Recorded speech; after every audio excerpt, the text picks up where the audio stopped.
Saya seger kembali ya. Jadi tadi kita membahas tentang hadis Imam Al-Mahdi. Apa arti Al-Mahdi? Al-Mahdi artinya yang dapat hidayah. Arti keduanya yang selalu dibimbing oleh Allah. Dan tadi kita sudah sebutkan di awal bahwa Al-Mahdi pasti keturunan Rasulullah. Maka siapa saja yang meragukan nasab-nasab mereka para habaib, ini perlu diragukan.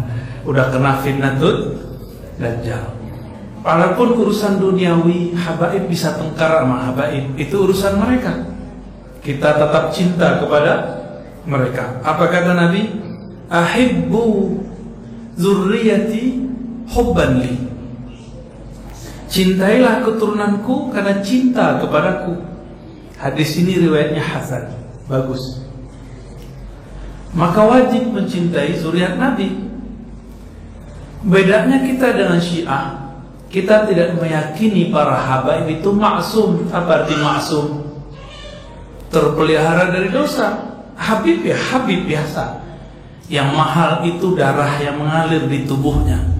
Ada darah Rasulullah SAW. Meskipun dia pemaksiat, meskipun dia tidak berilmu, kita hormati dia. Tapi kalau ada habaib, sudahlah habib, dia berilmu, kita hormat kepadanya dua kali. Hormat dia sebagai nasab, pewaris nasab Nabi. Yang kedua, pewaris ilmu Nabi Sallallahu Alaihi Wasallam. Maka hati-hati, di akhir zaman ini akan tambah panjang ke depan ini. Kelompok-kelompok atas nama agama yang mencoba menghancurkan ajaran cinta kepada zuriat Rasulullah SAW. Betul di sana sini Habib kan manusia biasa. Tanya aja ke Habib. Habib siapa aja tanya. Antum manusia biasa atau manusia super bib? Pasti dia bilang kami manusia biasa. Tapi yang mahal itu nasabnya Pak. Itu yang mahal. Dan di dunia ini nasab yang terjaga itu nasabnya Habib. Karena Nabi sudah mengatakan kullu nasabin inqata'a illa nasabi. Semua nasab pasti terputus kecuali nasabku. Semua sanad keilmuan akan terputus kecuali sanadku. Maka orang yang tidak punya guru dan melarang berguru, dia sudah terputus kepada Rasulullah Sallallahu Alaihi Wasallam. Apalagi cuma ikut buku, yang ngarang buku berguru, dia yang baca buku tidak mau berguru. Dan yang kedua, tadi kita sudah singgung sedikitnya banyak. Nabi mengatakan Mahdi itu gelarnya, orang yang diguiden oleh Allah. Diguiden oleh Allah. Namanya kita sudah jelaskan arti ismu. Ism, apa arti ism? Ketinggian derajatnya, mewarisi ketinggian derajatku. Aku itu siapa? Kata Nabi. Kuntu nabiyan, aku nabi sebelum ada semua para nabi. Sallallahu Alaihi Wasallam. Dulu Nabi Musa berdoa, ya Rabb, tolong jadikan aku nabi akhir zaman. Kata Allah, udah ada wahai Musa. Nabi Musa terima, dia Nabi Allah, dia sangat faham bab ridha. Maka beliau mengatakan, ya Rabb, kalau begitu tolong jadikan aku umat Muhammad Sallallahu Alaihi Wasallam. Bapak pernah doa nggak dulu Pak jadi umat Nabi Muhammad? Enggak. Tapi Allah kasih hadiah Pak ya. Ini yang disebut nikmatul ijad. Nikmat diwujudkan sebagai umat Nabi Muhammad. Bersyukur nggak Pak? Maka Imam Nawawi bilang, ente kalau nggak bersyukur, wujuduka zanbun, wujudmu itu dosa kalau kamu tidak bersyukur. Jadi kita sebagai umat Nabi sudah syukur Pak.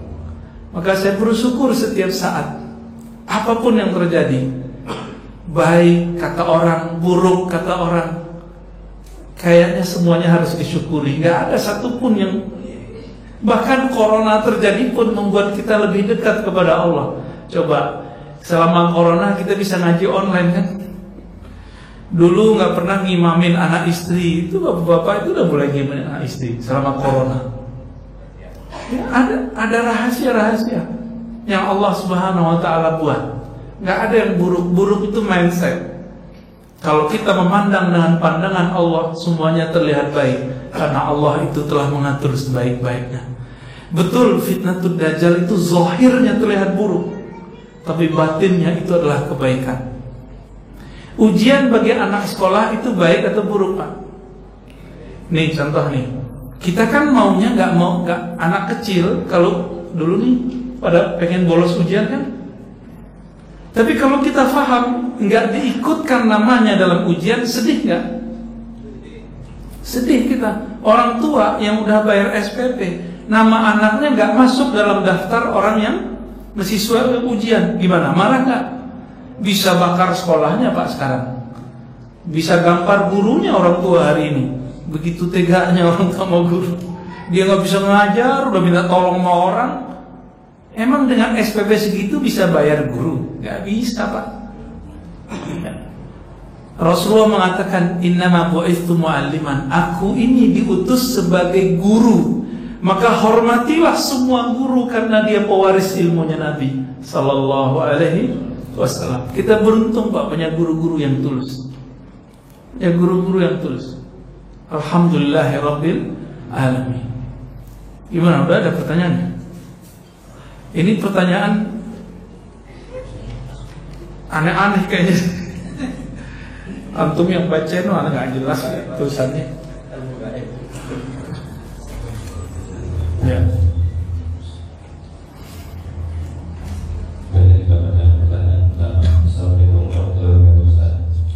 Mohon penjelasannya mengenai hadis mujahid atau setiap umur 100 tahun akan ada seorang yang memperbarui agama. Iya, bagus banget. Itu hadis Abu Daud juga. Seingat saya lafaznya begini. Innallaha yab'atsu li hadhil ummah fi kulli mi'ati sanatin man yujaddidu laha dinaha. Sesungguhnya Allah akan mengutus. Nah, ini kata kunci. Berarti mujaddid itu diutus, tapi dia bukan rasul. Jadi ada utusan yang bukan rasul, namanya mujaddid. Apa arti mujaddid? Pembaharu. Pembaharu itu merusak atau memperbaiki, membangun atau menghancurkan. Orang sekarang bawa bendera pembaharuan tapi menghancurkan. Katanya memperbaharui agama, tapi dia hancurkan orang-orang yang beragama. Dia serang kiri kanan, depan belakang. Maunya benang dia naikin sendiri. Ternyata benangnya pun basah, layu. Ya, hadisnya sahih. Setiap 100 tahun ada mujaddid. Maka ulama kita mengumpulkan siapa mujaddid. Di abad pertama Rasulullah. Setelah beliau diperdebatkan Umar bin Abdul Aziz atau Al-Hasan Al-Basri, karena dekatan waktunya. Setelah itu Imam Abu Hanifah. Setelah itu Imam Muhammad bin Idris Syafi'i. Setelah itu Imam Abul Hasan Al-Ash'ari. Terus berlanjut sampai ke Imam Subki, Imam Suyuti. Terus sampai ini. Di zaman ini kita sedang menyongsong Al-Imam Al-Mahdi. Gak lama, gak tahu juga saya. Ya, kita gak mau memprediksi Pak. Angka-angka ini berbahaya. Kecuali kita dapat petunjuk dari Allah. Kalau enggak usah cocok logi deh ya. Bicaranya riwayat. Kalau enggak ahli ilham jangan ngomong. Sekarang kan orang ilhamnya ilham YouTube ya. Kumpul-kumpulin video dari YouTube, cocok, jadi. Akhirnya terjadilah kekacauan bulan Ramadan kemarin. Udahlah kita kena corona, ditakut-takutin dukhon terjadi 15 Ramadan. Bercampurlah dua ketakutan. ditunggu-tunggu. Kita udah bilang itu ke jamaah, jamaah, hadis ini belum cocok sekarang terjadi. Nggak tahu kalau tahun ini. Saya nggak bilang juga tahun ini, nggak tahu juga tahun besoknya lagi. Karena Nabi tidak kasih tahu kapan, kita serahkan saja kepada Allah. Ya. Mau terjadi mau kenapa? Itu aja Pak. Kita jawab, raditu billahi rabba, aku ridho. Ya Allah, Engkau mau apa aja aku terima. Yang penting kita di barisan yang benar ya Allah, amin. Jangan di barisan yang salah. Begitu hadisnya. Jadi hadis tentang pembaharu, nah ini sekarang terakhir. Udah tua dunia kita. Tandanya apa Pak? Semuanya sudah ada di genggaman. Tuh, handphone antum itu. Katanya anti Cina, handphone Cina semua. Tuh, Cina. Oppo. Ya Pak, yang benar Pak? Nah, jadi kita nih kalam dengan tangan ini beda. Maka udah dekat ini semua. Udah dekat Pak semua. Kalam sama jarinya udah beda. Ya, katanya anti Amerika. Handphonenya Apple. Jadi ternyata ini bukan perang Cina Amerika, bukan perang Amerika Rusia, bukan perang Iran Saudi, bukan. Ini perang Fitnatul Dajjal dan Imam Mahdi. Faham? Maka jangan salah siapa-siapa lah. Saya udah berkali-kali ngomong, udah corona ya ada. Udah biarin aja, ya. Katanya corona Wuhan, ini sekarang ada UK, kenapa nggak ada yang marah-marah? Corona UK, Inggris, kenapa nggak ada yang marah? Sekarang Pak di Amerika, semua orang Asia itu dibully. Lagi mata sipit-sipit kayak gini nih ya. Tuh sipit-sipit. Yang muka Arab siapa di sini? Muka Arab dibully Pak. Orang Amerika itu rasis. Katanya demokrasi. Katanya demokrasi, tapi mereka rasis. Coba lihat video-videonya. Orang Asia lagi ditonjok gitu. Siapa yang ditonjok? Cina. Karena mereka benci banget. Udah ketanam dalam pikirannya Cina ini musuh. Padahal mereka baru masuk Amerika setelah orang Cina buat kota-kota tua, kota Cina, pecinan kata orang Jawa. Kalau kita sebut apa? Kampung Cino. Ada di sini nggak? Kampung Cina di Pekanbaru ada? Dulu nggak tahu sekarang. Payakumbuh tempat saya dulu ada, Bukit Tinggi bagus sekali dekat dengan Jam Gadang. Padang yang nggak ada Pariaman Pak, takut mereka. Ya habis mereka di situ. Ada sejarah gelap lah di situ ya. Ya maklum mereka bertahan hidup akhirnya melihat cari aman. Ternyata cari aman tak aman. Habis sama orang Pariaman. Yang agak aman ya Eropa. Orang Asia di sana lumayan dihargai. Tapi di Amerika enggak, rasis dari dulu begitu. Jangankan kita, Amerika Latin datang ke sana itu dibully. Puncak pembuliannya itu Donald Trump kemarin. Ya dunia secara akhlak itu tambah buruk, tapi secara peradaban kemajuan intelektual itu tambah bagus, spiritual itu jatuh. Jadi pentajdid ini dia akan merevisi, memperbaiki spiritual orang. Kalau teknologi gak perlu diperbaiki, manusia sudah canggih. Sekarang kita mau makan apa tinggal pencet datang GoFood, ya kan? Oh itu lebih canggih dari zaman Nabi Sulaiman. Serius Pak, Nabi Sulaiman itu pakai tongkat, pakai doa dulu palingnya Bismillah apa? Kita nggak perlu pakai Bismillah jalan nih, ya canggih kan? Ini udah dekat Pak semua. Tapi kapan? Wallahu a'lam. Gak usah takut. Kalau ada fitnatul dajjal, ada hidayah al-mahdi, gitu. Jangan cuma ngadakut-dakutin orang, harus ada juga kabar gembiranya. Ini kabar gembiranya bahwa ada al-imam al-mahdi. Tapi Imam Mahdi nggak mungkin keluar lah. Dajjal aja belum keluar. Yang keluar duluan siapa? Ini tahapannya fitnatul dajjal. Dajjalnya belum keluar. Kalau ada fitnatul dajjal, kekacauan dajjal, maka juga ada hidayah al-mahdi bersamaan. Mereka mainnya underground nggak? Terlihat oleh mata nggak? Enggak, efeknya iya, tapi pergerakannya nggak ketahuan. Sama al-mahdi nanti buat juga begitu. Sama semua, nggak usah khawatir. Kita persiapkan iman yang kuat, akhlak. Nah, akhlak yang paling penting. Jangan sampai nanti cuma beda faham politik seperti tahun sebelumnya, kita kemudian benci lagi kepada sesama muslim. Itu Bapak korban semua itu, Pak. Benar gak? Korban semua. Yang dicoblos jadi menteri, pusing kita. Politik Pak begitu. Itu mereka aja yang main. Udah, tolong nanti jamaah yang di sini, kalau nanti tahun politik muncul lagi, coba lebih santai. Bisa nggak? Siap? Ya, jangan siap main serang-serang jadi buzzer mulu. Buzzer itu harus ada akal juga, harus ada ketenangan jiwa juga, nur di kolbu. Jangan main share-share aja. Ada adabnya, ada ilmunya. Karena semua yang kita lakukan itu dihisab oleh Allah Subhanahu wa Ta'ala. Lanjut. Pertanyaan selanjutnya menyangkut Imam Ahmadi, apakah sudah ada sekarang gimana kalau Ustaz, kalau ada itu seperti apa? Saya tanya, Dajjal udah ada belum? Serius?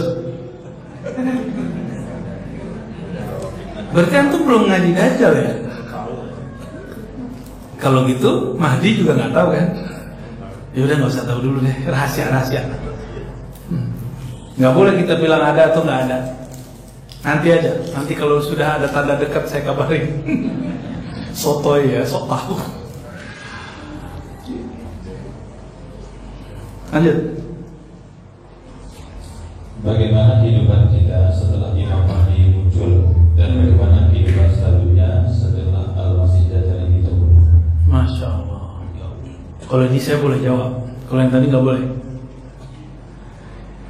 Sebelum Imam Mahdi dulu, sebelum Imam Mahdi dibaiat di sana di Mekah, karena berarti dia sekarang bukan di Mekah toh. Walaupun di hadis dikatakan rajulun min ahli Madinah, gitu di hadis Abu Daudnya, seseorang yang datang dari Madinah, dari ahli Madinah, belum tentu dia orang Madinah tempatan juga, mungkin pernah ke sana. Jadi Imam Mahdi ini bergerak, begitu terus. Sebelum itu terjadi, fitnatul Dajjal memuncak. Ketika memuncak, terjadi lagi apa yang terjadi pada Sayyidina Nabi SAW, paceklik 3 tahun, kira-kira. Maka terjadilah kalau sekarang bencana virus global, maka nanti terjadi bencana kelaparan global. Nanti bakal terjadi Pak. Maka mulai sekarang sering-sering puasa sama zikir, latihan ngurangin makan. Jangan makan nasi mulu banyak-banyak ya. Kurangi, mulai latihan Senin Kamis. Siapa tahu nanti kalau terjadi kita sudah tahan banting. Orang kalau udah lapar bisa jadi makan apa aja yang dia lihat, ntar seperti zombie. Bisa-bisa nanti orang akan nyembelih anaknya sendiri karena dia kelaparan. Bahaya nggak sampai begitu Pak nanti?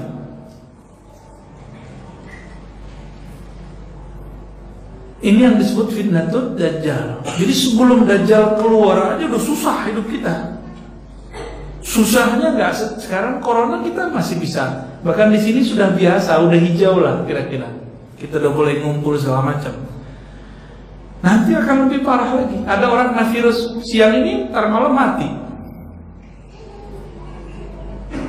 Akan muncul saat-saat begitu. Dan itu yang disebut fitnatul Dajjal yang paling bahaya.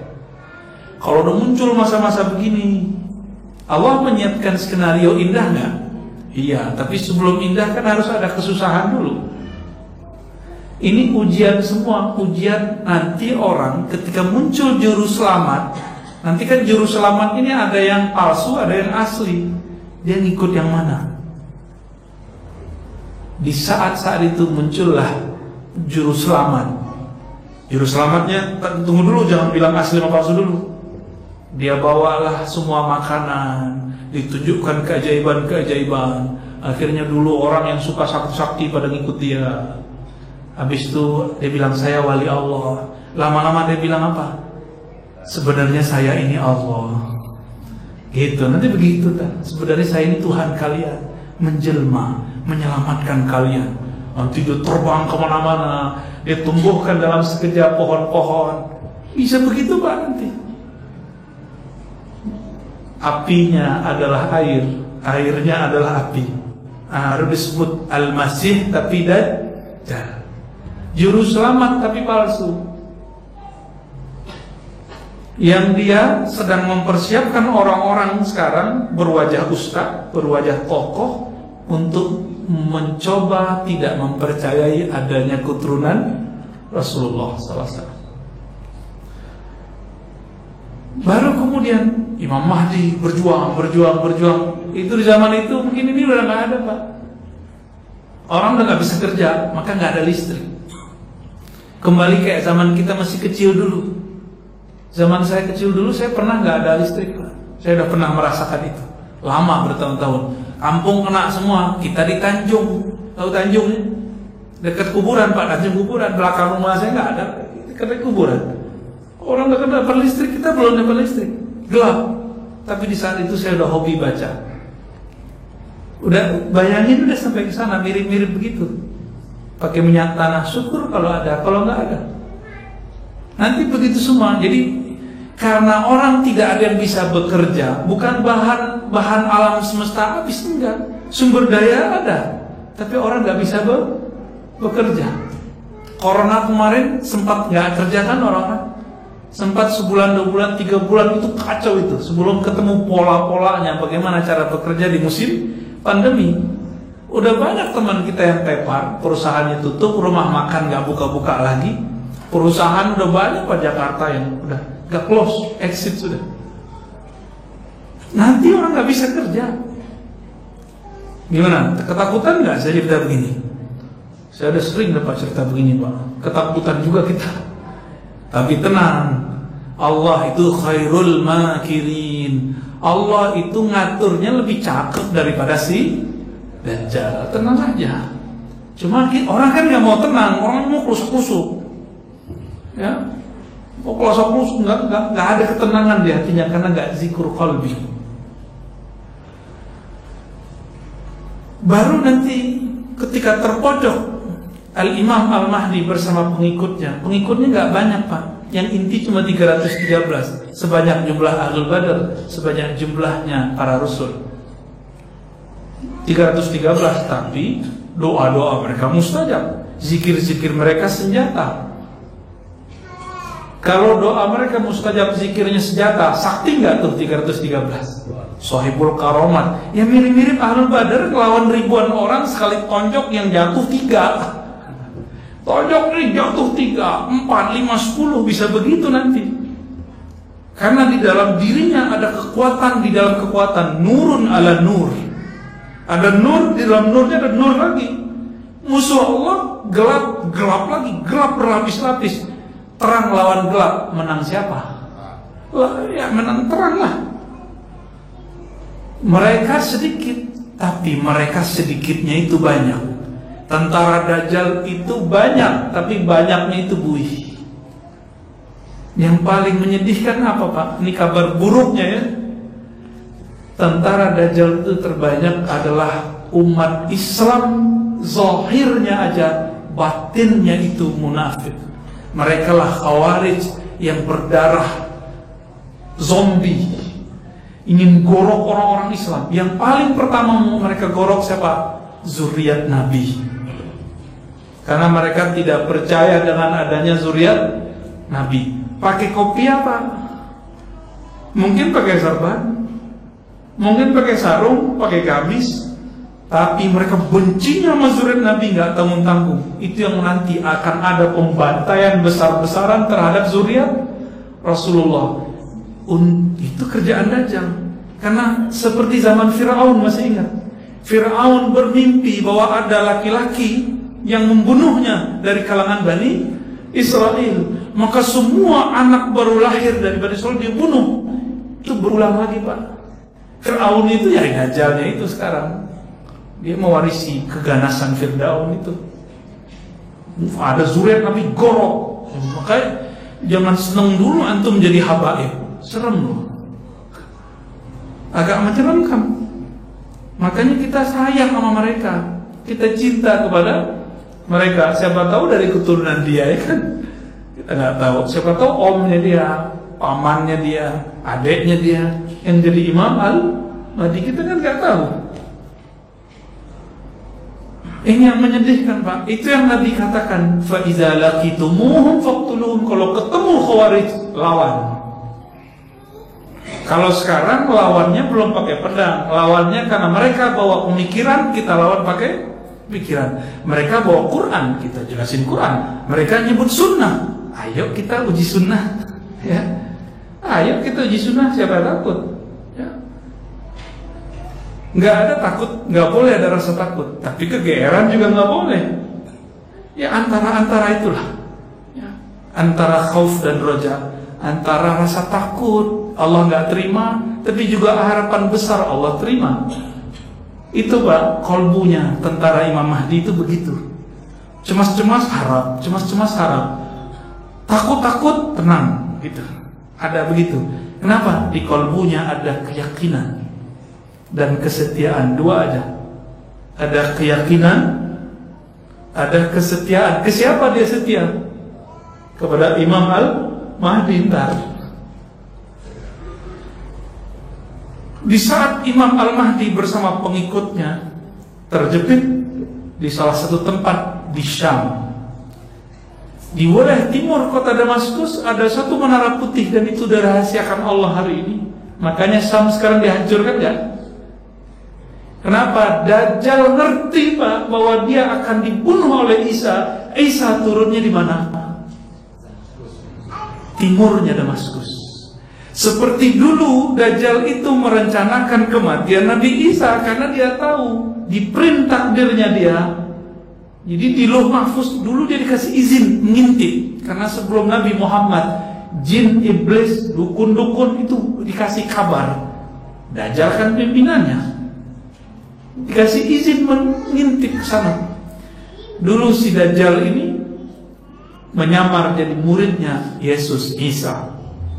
Buat skenario, terbunuhlah Nabi Isa yang diserupakan, bukan Nabi Isa yang asli.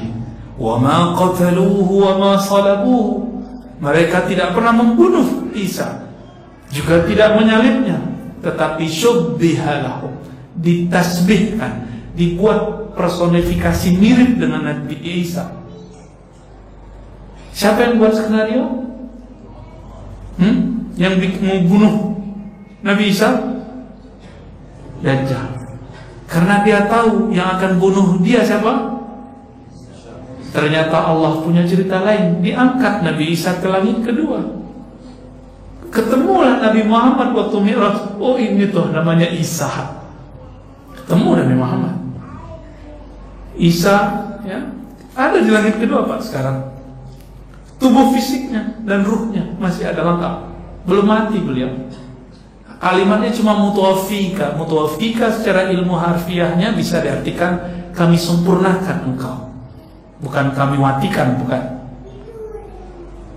Terus nanti turun di Menara Putih. Di saat itulah kalau ada Nabi Isa, kaburlah si Dajjal. Nah, nanti ada saat Al-Mahdi ini tidak diizinkan Allah langsung menangani Dajjal. Kenapa? Gelarnya nggak matching. Al-Masih Isa matching sama Al-Masih Dajjal. Ya nggak urusan Mahdi lah itu, gitu. Maka diserahkanlah mandat kepada Nabi Isa untuk membunuh Dajjal. Nanti ada saatnya. Dajjal itu cuma 40 hari, Pak. Mirip seperti masa Samiri 40 hari di masa Nabi Musa, karena orangnya sama. 40 hari di zaman Nabi Musa persis kayak 40 tahun ngerusak iman Bani Israel. Nanti 40 hari, 1 hari seperti 1 tahun. Hari kedua di hadis itu dikatakan seperti sebulan. Hari ketiga seperti seminggu. Hari berikutnya seperti hari-hari biasa bagi orang beriman. Bagi orang nggak beriman, 1 hari kayak setahun. Hari kedua setahun, hari ketiga setahun, rasanya 40 tahun lebih.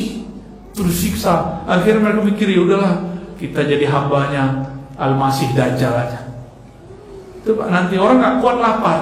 Kalau kita ini hamba perut, hamba duit, nanti nggak kuat. Maka sekarang jangan menghambakan diri kepada fulus, kepada perut. Kalah kita, boleh, kita butuh ya. Tapi ya kita pagar-pagarlah diri. Di saat itu nanti hari ke-40 Dajjal digorok oleh Nabi Isa. Ada rahasia-rahasia yang tidak semuanya diturunkan kepada kita mengenai bagaimana pembunuhannya. Kan sakti itu Dajjal. Kok bisa dikejar sama Nabi Isa? Nah, itu yang gak diturunkan kepada kita. Di hadis begitu aja Pak. Ya gak banyak ceritanya, begitu aja. Setelah Nabi Isa membunuh Dajjal, berdirilah daulah khilafah ala minhajin nubuwah. Khilafah terakhir. Coba kata kuncinya apa? Khilafah ala minhajin nubuwah. Minhaj nubuwah artinya sesuai seperti nubuat. Nubuat itu arti kenabian. Kenabian diatur oleh makhluk atau diatur oleh Khalik? Diatur oleh Allah. Maka yang memilih Imam Mahdi ini Allah. Kita gak bisa milih Pak. Oh kita maunya Habib Fulan, gak bisa. Kita maunya Ustadz kita aja deh Mahdi, gak bisa. Jadi karena kekhalifahan akhir zaman itu dikunci dengan kata nubuwah, kenabian itu urusan Allah. Allah sembunyiin, Allah munculin, Allah apain itu terserah Allah. Jadi jangan buru-buru mau buat khilafah. Kita mau kok khilafah, tapi sabar-sabar dikit lah. Bangun khilafah bukan dengan syahwat politik. Bangun khilafah itu dengan semangat nubuwah. Maka saya mengajak teman-teman yang senang cinta dengan kajian-kajian khilafah, tolong ulang-ulang baca hadis Imam Ahmad itu. Khilafah yang berdasarkan manhaj kenabian. Kenabian itu intinya adalah mengenal Allah dan diatur oleh Allah Subhanahu wa taala, bukan diatur oleh partai, kelompok dan lain-lain. Udah habis. Alhamdulillah rabbil alamin. Bapak Ibu saudara karena Allah, semoga kita yang hadir ini diselamatkan Allah di akhir zaman. Semoga kalbu kita diridhai oleh Allah.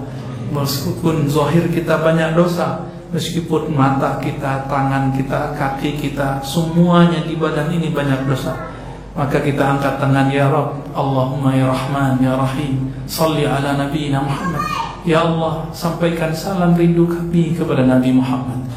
Ya Ghaffar ya Tawwab, ya wahai yang maha mengampuni, kami banyak dosa ya Allah. Dosa yang tampak di badan ini, dosa yang tersembunyi di dalam kalbu kami. Tapi Engkau maha pengampun ya Allah. Faghfir lana, maka ampuni kami yang hadir ini, ampuni kami yang mengikuti kajian ini. Allahumma astur auratina bisitrikal jamil. Ya Allah, dengan keindahan-Mu maka indahkanlah akhlak kami. Dengan keindahan-Mu tutuplah semua aib kami, hapuslah kemurkaan kami. Rabbana atina fid dunya hasanah wa fil akhirati hasanah wa qina adzabannar warzuqna ru'yataka wa ru'yata nabiyyika.